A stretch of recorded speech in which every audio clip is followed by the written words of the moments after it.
Hello and welcome to the Real Estate Macro Podcast. My guest today is John Manfredy. John, welcome to the show. Hey, thank you for having me, Douglas. And Appreciate John, just to give the folks a little bit of background on your real estate journey, can you tell us how you got started in the business and your journey along the way? Well, I've kind of always been in the game. My background is architecture, so I spent quite a bit of years cutting my teeth in the design world, working on retail, multifamily, senior living, all different types of asset classes and what have you. Always been on the other side of the table, opposite of clients, developers and what have you. A couple of years back, I'd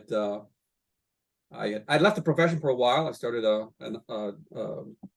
web development business for a number of years, also photorealistic rendering company, and I decided to get back into the world of architecture after my hiatus. Joined my buddy's firm, worked on a. And so you started a web development business, and then something caught your eye about real estate. Like, man, I maybe need to head back in. Or what happened? I had my son was born 4 years back, and I just felt this longing to get back into real estate a second time. I'd been away for a while, although I've been teaching the entire time. I teach at 3 local universities here in Chicago, different architecture classes and technology classes, and I just felt a longing to get back into the game. I thought it was to get back into architecture, and I joined my buddy's firm. I worked on a huge senior living campus, 50-acre campus with a couple hundred different unit types. And after a couple of years, that project went by the wayside. A client walked away from it 2 months before we were going into the ground. Wow! So it kind of left a bad taste in my mouth. You're like, and the following year, spring, COVID happened, and by the fall of that year, all our clients had dried up at the firm. So unfortunately, I had to go through a round of layoffs. Now, obviously, shortly thereafter, the economy picked up in a big way, and there were plenty of jobs, and I could have found new positions. In fact, I was invited back to the firm, but at that point, my wife and I just sat down and kind of reassessed, where my career path was heading and what I really wanted to do. She's a C-level suite career coach. And so we had an in-depth conversation. Actually made me create a vision board, map out my future. And she kept reminding me that I'm always talking about real estate. I'm always reading up on real estate. I'm kind of a student of real estate, and that I should maybe do that full time. Maybe it wasn't architecture that I was into. Maybe what I really wanted to do was get involved in developing and or acquisitions. So I jumped the fence, got some training on the underwriting, which was the piece that I didn't understand. We're used to having projects delivered to us. Budgets, here's $30 million, build me a crate and barrel store. And we don't ask questions of where that money comes from and why the budget is what it is. Have you ever wondered? I've noticed that too. And there's a architect as a developer school in San Diego, I think, where they talk more about that. It just fascinates me how the finance side is just really ignored on the architecture side. And I think that's really strange to me, because you would think the economics of what we're trying to do ultimately would be helpful for even architects to say, well, this is what we're trying to do. That's really strange to me. Yeah, don't get me wrong. Architects are involved in determining the pricing, working in concert with contractors, building drawings that communicates our design intent and flushing out the programming that's required to build these different types of properties. We are involved in the numbers and trying to come up with budget estimates as well. At least preliminarily, and more concretely when we get involved with the contractor of choice. But from inception, we're not really involved all that often. Developers come up with different agendas to develop properties across the U.S. of different types of properties, asset classes. Right. You know, we don't create libraries. Right. City municipalities decide the library is needed, and they find development services to flush out their plans. At some point during the process, when the budgets are developed, or at least they have an idea how much money they want to spend on these projects, then they engage the architect. So we, at the same time, we have no concept in terms of the returns to investors. Yeah. You know, and that's the big piece that we have no idea. We have no clue. Yeah. Is it return, is it economically viable from a finance standpoint? Exactly. We can understand if the budget's economically viable from a construction standpoint in terms of scheduling, material costs, labor, working with unions or non-union. We can go through all those mechanics, but in terms of, at the end of the day, in terms of development projects, what the returns are for the developer, for the people who are investing in these properties, we don't have access to those numbers. We don't have access to pro formas necessarily. And I really want to understand that aspect of the work, because I want to get involved from projects from the genesis, from the very beginning. And I feel that after several months of getting some training behind the underwriting models that are out there, I feel more confident that I now understand it. John, I think you might appreciate this too, because I'm the exact opposite. I knew all the pro forma finance and all the the returns to investors, got a more than adequate handle on that, but the cost estimate piece was just like a black box. I've never had any idea how to figure that out and execute it. So I've always admired that piece of it and said, man, I even took a cost estimation seminar once just to say, let me try to get a better handle on this. It didn't really help. Yeah. So I really admire that aspect of what you add to the table, because it is a significant piece. Yeah. And the cost estimates are not just one and done type of thing. Cost estimates evolve over time. We plan out different projects from conception, and we have a pricing exercise. We get to a certain point, a milestone, and we price it out. But we don't have all the answers yet. We don't have all the the materials assigned yet, or the interiors flushed out. We work on the core and shell, which is the exterior of the building. But as we progress, we constantly have these conversations with builders as we add more information and detail to the drawings. And at some point, right around the time we go into permit, we have another exercise, and we get closer to the number. And then we have a full set of construction documents where, every minutia detail is embedded in the set of drawings that we produce. And at that point, we have a really strong number that we can share with the clients. But during construction, things change. But timelines change. Material costs might fluctuate. It's a moving target. There's never a final number until the job is done. That's what they call change orders, when things just come up big time through construction. And hey, we didn't expect it. Architects didn't expect it. Builders didn't expect it. Maybe the client asked for something that last minute need to get integrated into the project. And can we deep dive into that for a minute? I'm really fascinated with the platform idea and bringing everybody on the table sooner, and especially BIM. I don't know how much down in the weeds you got with BIM, but it feels like if you do and again, I think this is on the developer to do this, by the way, for the record, to get all the players on the table at first and bring everybody in. Now, there is more cost to do that because, of course, their time is valuable, so you have to pay them to be there. Yeah. And I think that's probably why this doesn't happen as much as it should. But it feels like for big projects, if you get everybody at the table right away, and having more dialogue about, well, what's workable, and it feels like modeling advances with what the rendering you're talking about, by modeling it out, you can actually get it all on table faster and actually avoid a lot of the change order stuff. So even before you get down the road, you can pretty much be locked in, and because I think change order is a dirty word in my world. So well, it's not as bad as value engineering.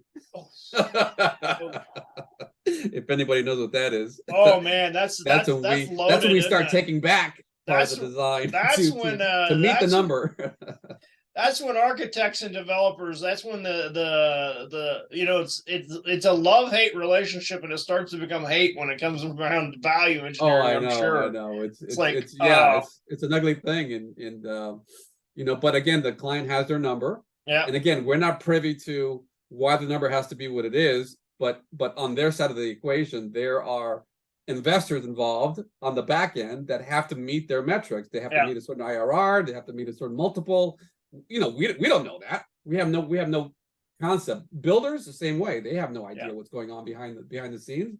So when we're pressed to reduce, we have these changes, revisions, what we call value engineering, which is a strange word. There's nothing valuable reducing the scope of a project. Right.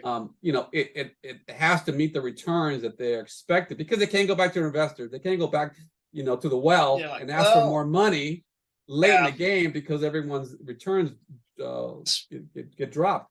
But speaking of other dirty words, capital call is maybe the dirtiest. So right from the investment world, absolutely. But you're right. You talked about BIM. You know, I've been teaching BIM for a better part of a dozen years. You know, that's my focus. That's my expertise. Whether it be photorealistic visualizations of projects and or modeling out the materials and aspects of a project before it goes in the ground, has been a valuable advance in the field. You know, we used to build hand models back in the day. You know, and we tried to coordinate all aspects of the work: the MEP, the mechanical, electrical, and plumbing, the civil work, the structural engineering, and we did our best to coordinate all those disciplines into our drawings in advance through physical models. But you can only go so far.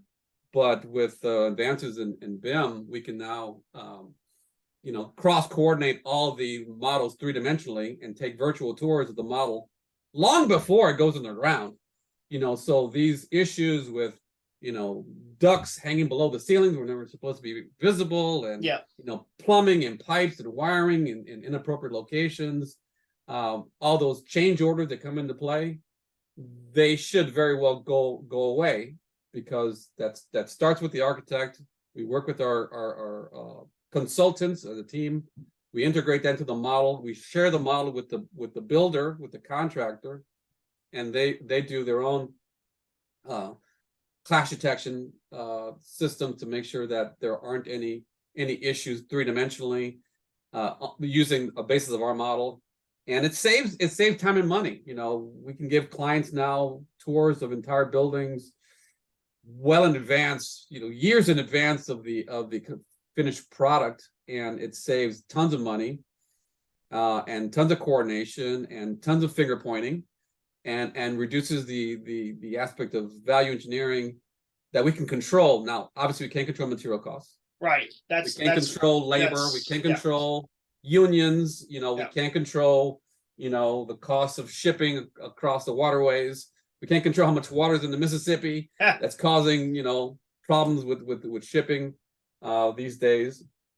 We can't control COVID. And we can't control, you know, how many people are available to work, because COVID knocked out a bunch of laborers from the workplace. The average laborer now is, I believe, 45 years old. Yeah. The average laborer, God, over 20 some odd years ago was mid-30s. So after the Great Recession, you know, a lot of players just left the game. Yeah. You know, they lost their shirt. They all left. And then there was not only a lack of supply, but there was a lack of talent. Yep. To build what supply was left. I mean, those people left, they never came back. They found new means of employment or they retired, and they lost this whole generation of apprenticeship to teach the younger people in the trades how to do the work. So now we have a lot older people that are builders out there, and there's just not enough youngsters doing the work. And it's great money, it's great work, especially now after the recession. The Great Recession is over. There's been a great 12-year run of development and construction, and with cheap money, builders were doing all manner of projects across the U.S. It was a great time to have those kind of great high-paying jobs. But now COVID struck, and again we lost another crop of talented older craftsmen, builders, metal workers, carpenters, and it's no wonder the cost of labor is going up, because there's just not enough of them to meet the demand, which we're still below. I mean, we're building over 1 million units a year up until about 2007, until the floor dropped from under us, and then it began a trickle of 400,000 per year on average. That's not sustainable given the number of millennials that are out there. They passed the baby boomers 2 years ago. They're now the largest class with largest demographic group, and they're now at prime home buying age. Yep. And at the same time, when there's no homes to buy, guess what? Not enough product. Not enough. It's a double-edged sword, right? We got it's a really terrible problem too, because on one level you've got the labor constraint, which you mentioned. You had the resource constraint in terms of the labor resource cost. Lumber went ridiculously crazy. And then you add in bureaucratic restraints in terms of time to get projects into the ground, and it's a terrible problem. And again, you can't say that it was a great thing that we had to raise rates like we do. But something had to change to add some sanity back to the market. So, and again, I hate to say it, but I almost think that housing was one of the central things they were looking at and said, well, we can't. This isn't gonna keep. We can't keep doing this. It's not healthy. No. If you read the headlines in the summer and fall of last year, normally a slow period for home buying. Home buying shot up like a rocket in the fall of last year. In the summer and the spring, interest rates were very low. I mean, the government was basically giving away money. The headlines then were no different than the headlines back in, let's say, 2000, 2001. They were just as crazy. Almost verbatim, the exact same headlines. Prices are escalating. Back then, Blackstone was buying up apartment buildings, converting them into condos. This time around, they're buying up homes and they're turning them into build-to-rent models. Right. And they're doing that across the U.S. The difference now is that we've got this situation where people have a ton of equity built up in their homes. They don't have to move. They've got a ton of wealth built up. For those that bought, let's say, after 2007, 8, 9, or basically were longtime holders, they have tons of equity in their homes now. They're good. We remade back all the money we lost back during the housing crash, big time. But with money being so cheap, now we're in this mortgage rate lockdown business where there is absolutely no reason for anybody to sell their home ever with a 2.5-3% interest rate. I mean, 35% of the U.S. has 3% or below mortgage. 60% of the U.S. have 4% or below. There is no reason ever to sell that house. Rent it out. That's just free money. And it probably won't return. Never say never, but historically 3% is or even below that. It's an insane mortgage rate. There's no. I mean, I'll never sell this house. It'll be a rental forever. For at least 30 years. You know, at least for the next until the note is due. But this mortgage rate lockdown is exacerbating the problem because now people don't have to move. They built up their equity. They don't have to move. Why would I want to buy a house at 7% mortgage now? Unless I physically have to relocate. I feel sorry for you if you physically have, rent out your house, arbitrage it, seller financing at 5% and you've got a 3% loan. Yeah. You're 2 points ahead. That's what I gotta say. The old school 1980s wrap mortgage is gonna come back with a vengeance. I'm thinking here. It's gonna be interesting. Yeah, it's too bad that residential mortgages aren't similar to commercial mortgages where you can assume the loan. Yeah. Like it'd be easier for more people to get through this affordability problem because homes, raise 150 grand in the last year or so. It'd be easier hurdle to assume someone's note, right? At 3%, I'll sell you my house at 3% and have the banks involved to make that happen. Otherwise, I can become the bank and do it myself. I don't need a bank. People don't understand they can become their own banks. But it's too bad that people can't assume those loans because the shortage is still here. Yeah. And there's no reason for us to move and jump into a 6.5%, 7% new mortgage. No, we're good. We're going to stay put. But there's still a housing shortage, and this recession we're in, or going to be in, depending on whose opinion you want to follow, is only going to make things worse. This is going to be interesting, and I've been meaning to ask you, John, about the 3D printing aspect of things. Have you looked much into 3D printing and how viable? It seems like it's been around for a while, and it's not really seeming to get any momentum yet. Have you had any insight onto where that's at right now? There's different affordability models that are out there. There's the what they call tiny home trend. There is in the rental market, there's micro units, 400 square foot, nicely decked out, very modern apartment living, but they're tiny because people are downsizing and they don't need all the stuff, which is great. I'm a bit of a Spartan myself. I don't like accumulating anything. There's that. There are the 3D printed homes. There are the container homes. Yeah. And all of this stuff is a bit of a fad. Because at some point, I'm going to get sick and tired of living in a 400 square foot home if I have to have a partner. Yeah. That's great if it's you and your cat. It's not great if you have a partner or kids. And if you expect to have kids, it's not going to be in a 400 square foot. That's probably not going to fly, is it? No, it's not. A container is good conceptually. You can recycle the metal containers, but they're incredibly expensive. It's a metal box. And it's not as easy to build as far as, let's say, compared to wood, for example, right? Or even metal studs. Container is great to talk about. It's insanely expensive to execute. To actually execute it, isn't it? Yeah, exactly. So whatever these home building shows on TV try to create this romantic fantasy of container homes being economically feasible is all a bunch of bunk. 3D homes, they're interesting.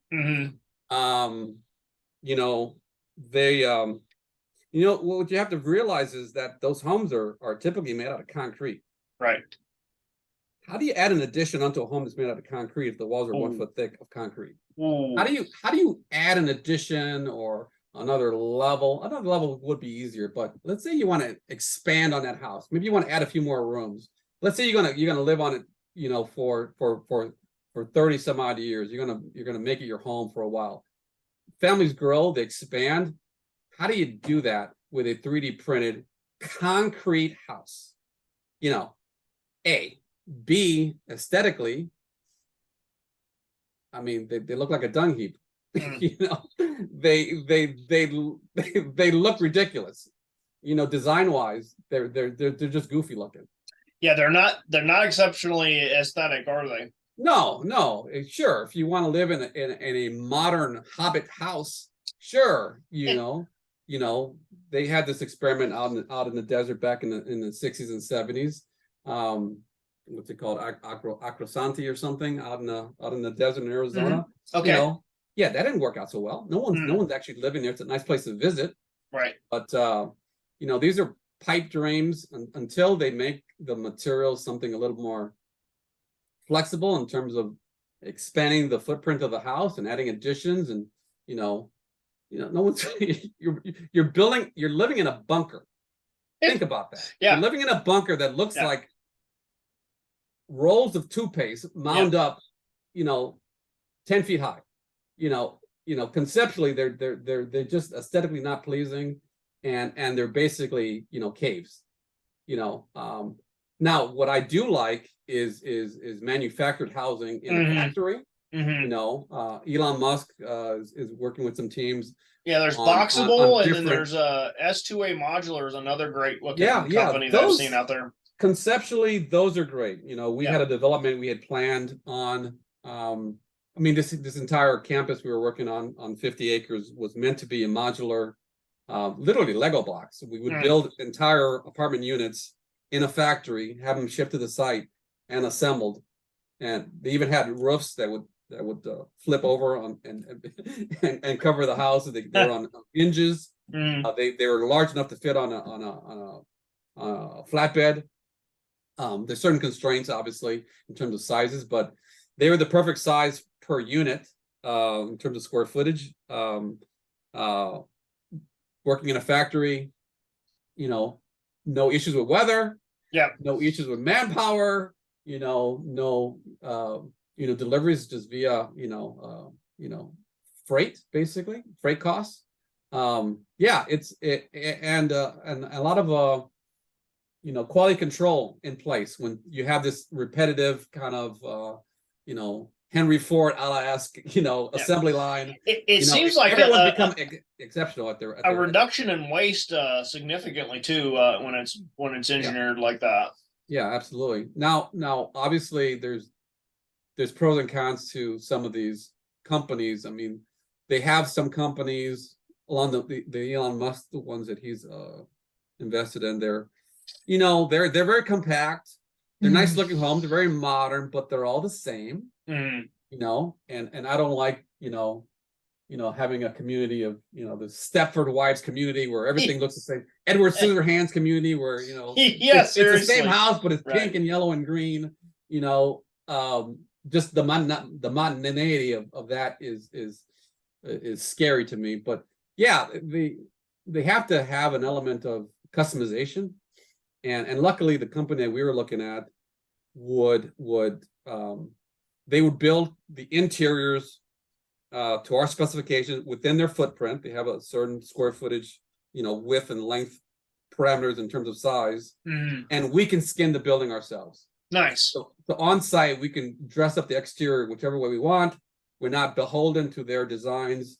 So then there is a level of customization there. But some companies are just stuck to a very, a catalog, kind of like the old Sears robot catalog. We used to buy a house, in the mail back in the 20s. You buy a house of a certain style out of a book, and they'll assemble it in a factory for you, and that shaves down the cost immensely. Immensely. You save on average 3 or 4 months of labor. The costs are still the same. I guess they could.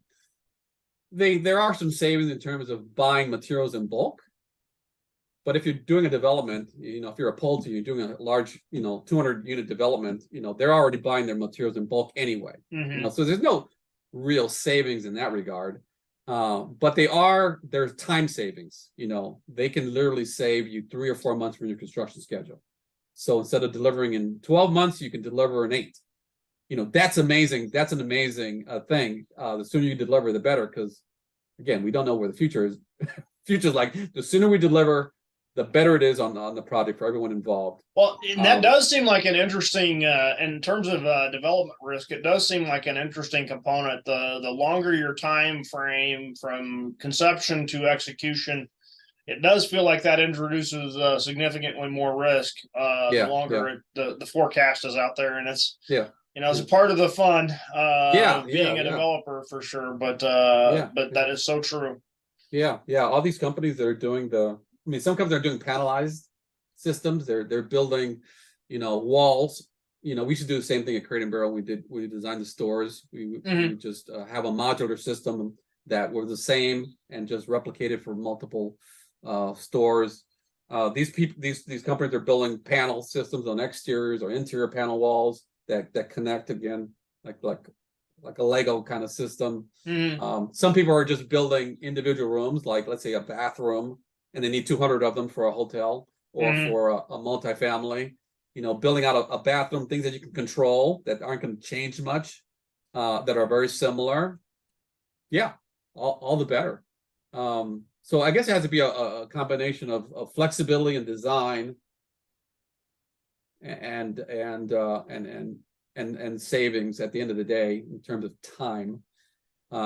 Would be great. And these things work great in the Midwest. We have inclement weather, and snow, and we can't build in this late fall into early spring. Those factories run around the clock. They're always working, which is great. I think even better for build to rent communities. Once you have a few different model homes, let's say you have a good half dozen, to add some variety to the compound, to the suburb or the community you're trying to build. Stamp them out of a factory. Find a good reputable builder, and roll them out. Quicker the better. And speaking of the investment side, John, what areas of the field are interesting to you these days?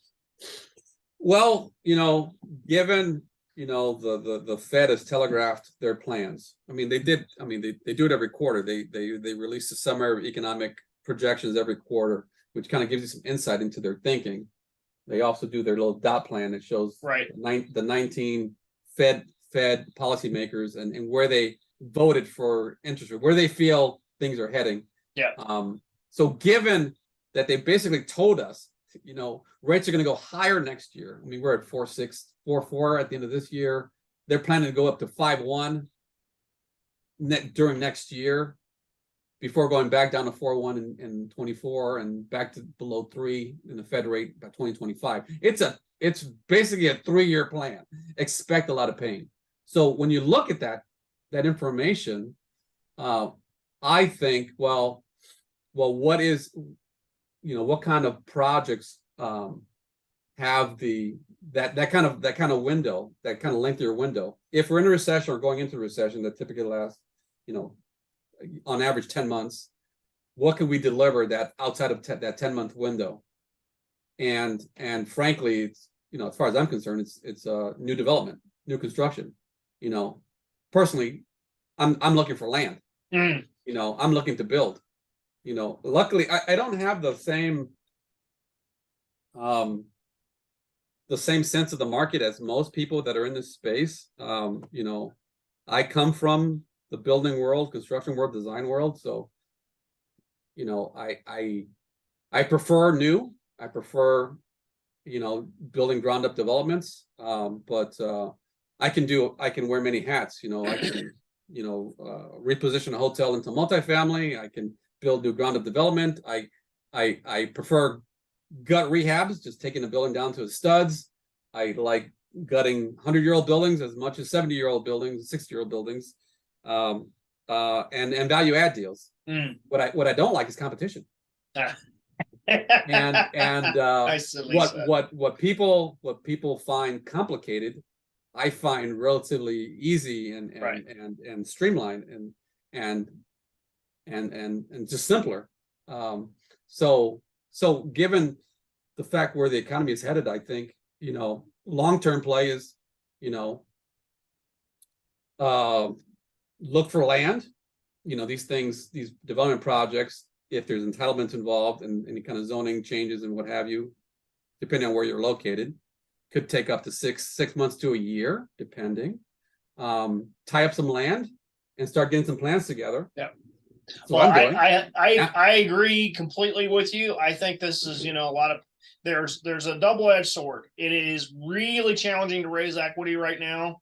But what I will say though is if you're a developer, this is probably the very best time. If you thought about development or wanted to be a developer, almost the very best time. Historically, I will say, you got the price of asset classes and all real estate go up, land goes up above it.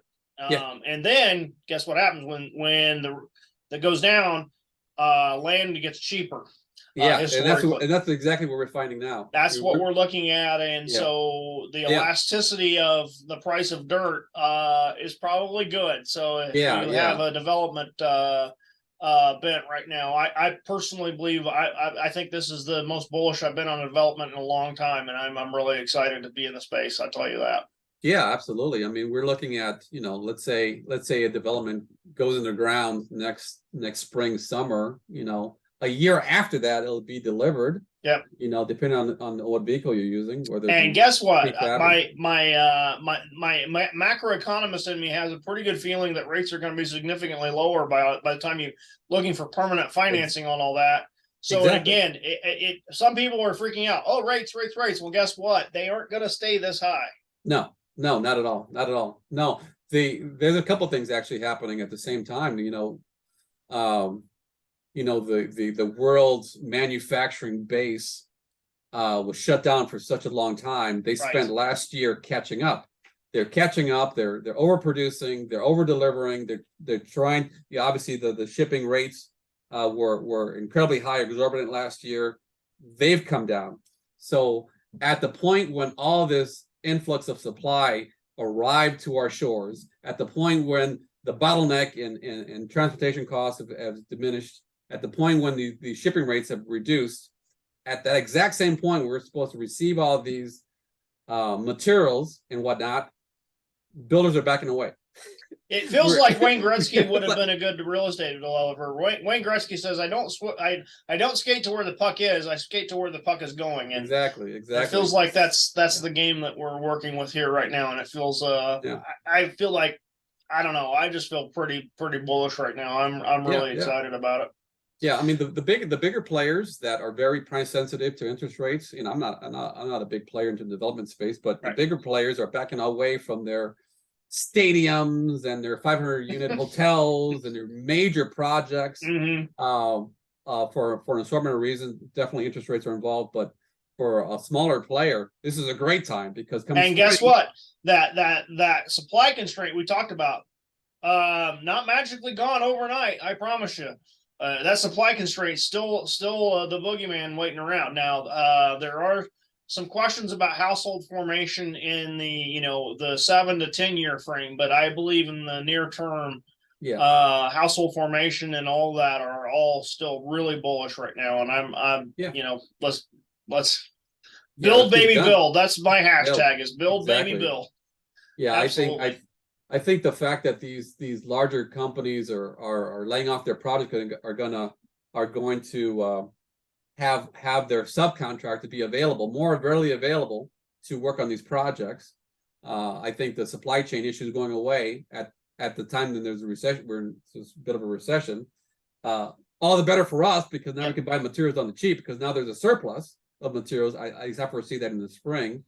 It's a win-win. The interest rates are the interest rates. I mean, the interest rates come out of the pockets of the future home buyer. Now we also have things we can bake into our projects as well. We've got, tax abatement we can build into our models that gives a 10-year runway on freezes taxes for 10 years on new home buyers. We're going to deliver these models, let's say year and a half from now. Interest rates will be a lot lower then, so the affordability issue won't be as great. Right.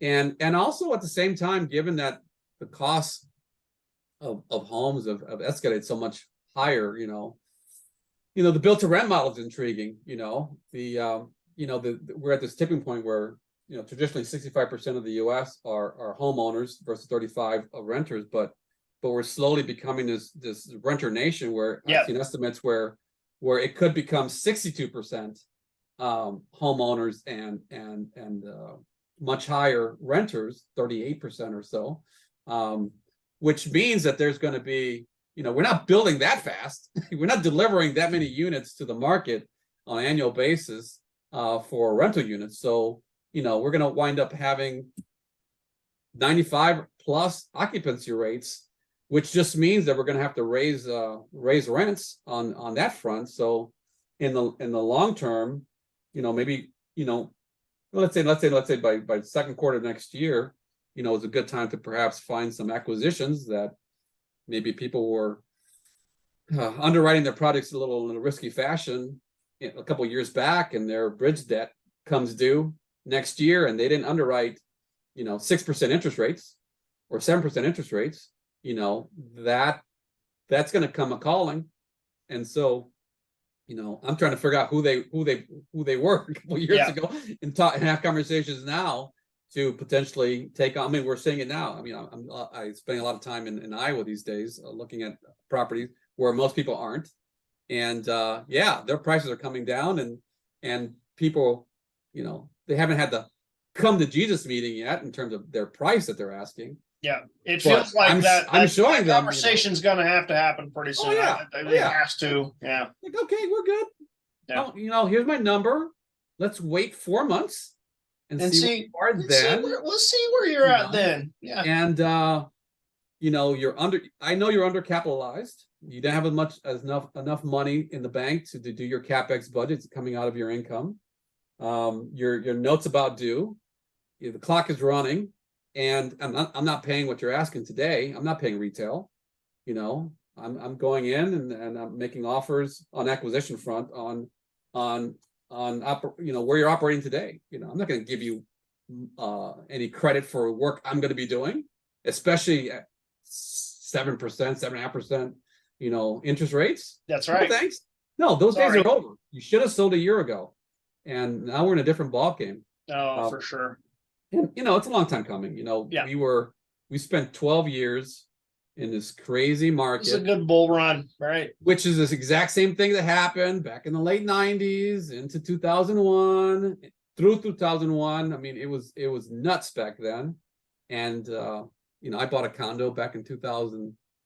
Yeah, back in 2000, and they didn't have any marketing.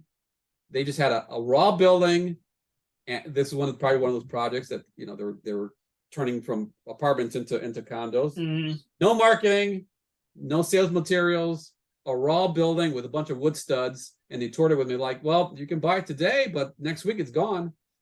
Like, okay, well, luckily I'm an architect. I can see through the studs, and I can see what these rooms look and feel like. I can read floor plans.